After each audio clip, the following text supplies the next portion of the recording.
Now let's jump forward a few centuries to this next black queen who refused to be enslaved or controlled. Her name was Queen Nzinga, aka the Warrior Queen. No, they tend to demonize black women they can't comprehend or control. They labeled our girl a savage in history, but when I tell you the truth about her, you might think otherwise. During Nzinga's life, she was fighting against the Portuguese men. Now, why is this important? Nzinga's family owned the routes that they were trying to take over to do the transatlantic slave trade, which was one of the worst acts of violence against humanity.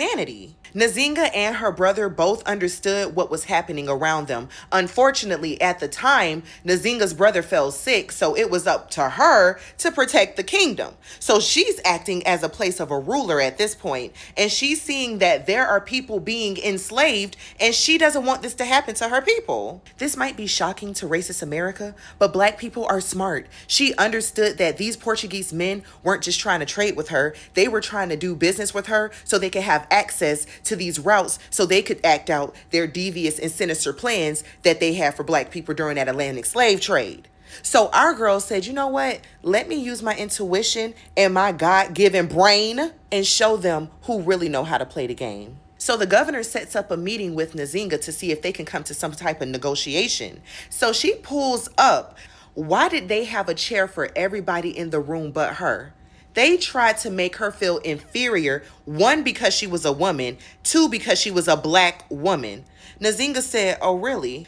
Baby girl snapped her fingers real smooth, and her servant got down on all fours, and she sat and conducted business from the back of her attendant the entire business deal. So they understood right then and there they were speaking to an equal. She had to let these racist men know, you will not little girl me. You will not play with me. I am Nzinga. I am the ruler of this land.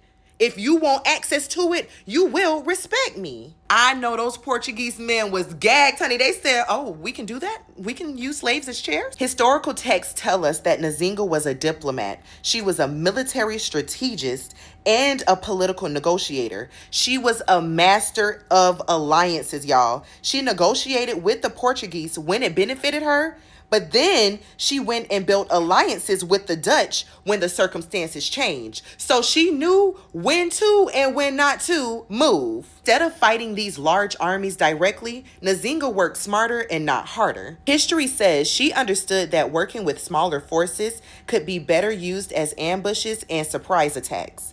They would blend themselves into nature and use that to conceal themselves while they were actively spying on the enemy. They said that she trained her men barefoot in the terrain, so Nzinga understood how to use nature to her benefit. A lot of military procedures today mimic that of royal black kingdoms. Y'all, she was so smooth, she gained the nickname Phantom. They said that she would be snatching these Portuguese soldiers up like that in mid-daylight. Because she trained her men in the terrain barefoot, they literally knew how to be quiet on the creek. She also welcomed slaves fleeing from Portuguese-controlled areas and incorporated them into her growing political and military base. She did not just defend herself, but she built a resistance. Nzinga is and will forever be an honorable woman in my book for making these racist men fight for every inch of her territory. This is why Nzinga remains one of the most honorary political and military figures in Central African history. So stop calling black women savages because we refuse to submit to your weak logic. Remember, what they call rebellion, we call resistance.